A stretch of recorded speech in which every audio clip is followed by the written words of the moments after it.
அன்புக்குரியவர்களே, ஆண்டவர் இயேசுவின் இனிய பெயரில் உங்களை அன்போடு வாழ்த்துகின்றேன். இயேசுவின் ஆளுமை என்னும் தொடரில் இயேசுவினுடைய திருப்பெயரின் சிறப்புகளை தொடர்ந்து உங்களோடு நான் பகிர்ந்து வருகின்றேன். இன்று இயேசுடைய பெயர் கேட்டதை தருகின்ற ஒரு பெயர் என்னும் செய்தி உங்களோடு பகிர்ந்து கொள்ள விரும்புகின்றேன். இயேசுடைய பெயரை சொல்லி நாம் எதை கேட்டாலும் தருவதாக இயேசுவே வாக்களித்திருக்கின்றார். யோவான் நற்செய்தி 14ஆம் அதிகாரம் 13-14 இறைமொழிகளில் நாம் இப்படி வாசிக்கின்றோம். நீங்கள் என் பெயரால் கேட்பதையெல்லாம் நான் செய்வேன். எவ்வளோ பெரிய வாக்குறுதி பாருங்கள். மீண்டும் 14 வாசிக்கின்றோம். நீங்கள் என் பெயரால் எதை கேட்டாலும் செய்வேன் செய்வேன் செய்வேன் என்று இயேசு ஒரு வாக்குறுதி கொடுக்கிறார். என் பெயரால். அந்த வாக்கியத்தில் எவ்வளோ அதிகாரம் இருக்கிறது பாருங்கள், எவ்வளோ வல்லமை இருக்கிறது பாருங்கள். சில சமயத்தில் சாதாரண மனிதர்கள் கூட சொல்கிறாங்க, என் பேரை போய் சொல்லு.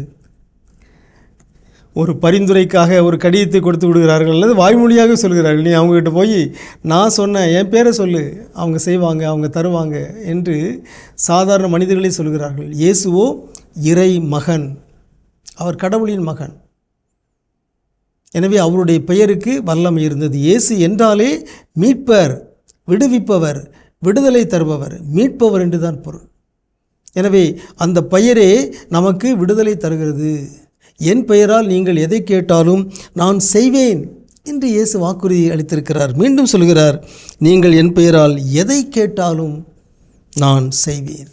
ஆகவே அன்புக்குரியவர்களே, இயேசுடைய பெயரை நாம் நம்பிக்கையோடு பற்றி கொள்ள வேண்டும். இந்த பெயர் வல்லமை மிக்க பெயர், இந்த பெயர் ஆற்றல் மிக்க பெயர், இந்த பெயர் அனைத்து பெயர்களிலும் மேலான பெயர். எனவே இயேசுடைய பெயரை நாள்தோறும் நாம் நம் நாவால் உச்சரிப்போமாக. திருப்பாடல் 34:1 சொல்கிறது, ஆண்டவரை நான் எக்காலம் போற்றுவேன், அவரது புகழ் எப்பொழுதும் என் நாவில் ஒலிக்கும். எனவே இயேசுடைய பெயர் நம் நாவில் புகழ்ச்சியாக ஒலிப்பதாக. இயேசுவே உமக்கு புகழ், இயேசுவே உமக்கு நன்றி, இயேசுவே உமக்கு மாட்சி என்று இயேசுடைய பெயரை சொல்லி நாம் போற்றுவோமாக. அதன் வழியாக அந்த பெயரை பயன்படுத்தி நாம் கேட்பதையெல்லாம் செய்வதாக இயேசு சொன்ன அந்த வாக்குறுதியை நாம் நமதாக்கி கொள்வோமாக. இயேசுடைய பெயர் நமக்கு கேட்பதையெல்லாம் பெற்றுத்தருகிறது என்ற நம்பிக்கையில் நாம் இயேசுடைய பெயரை பயன்படுத்துவோமாக. உங்களுக்கு அமைதி உரித்தாகுக.